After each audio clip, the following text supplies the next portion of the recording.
C'est demain, en effet, dans cette ville de Virginie, d'où nous parlait Philippe Sassier, que s'ouvre le sommet des chefs d'État et de gouvernement des 7 pays les plus industrialisés du monde libre.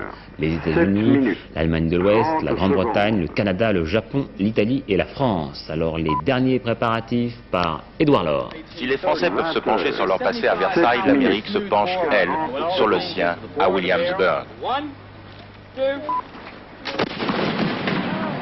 Mais la comparaison entre ces deux villes historiques s'arrête là. Au faste du château de Versailles correspond ici un petit village du XVIIIe siècle, entièrement reconstitué et restauré grâce à la fortune d'un magnat du pétrole, un Rockefeller.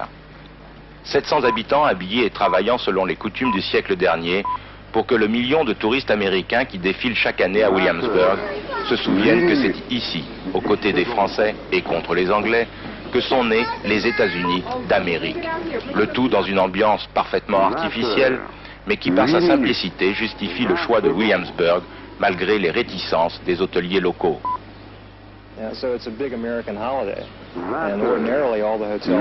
C'est un très long week-end. Généralement, tous les hôtels sont réservés chaque année pour les touristes.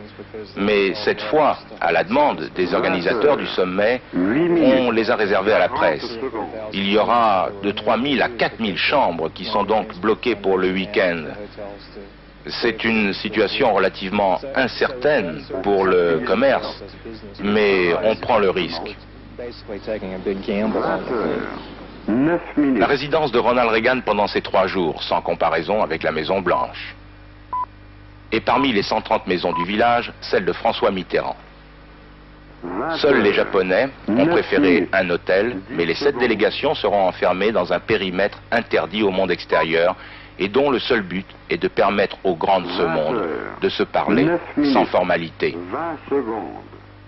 Au détriment, bien entendu, de la presse qui sera contrainte d'attendre la lecture du communiqué final dans ce stade spécialement aménagé à cet effet et où chacun des 4000 journalistes se demande bien comment ils vont alimenter leurs journaux respectifs jusqu'à lundi soir.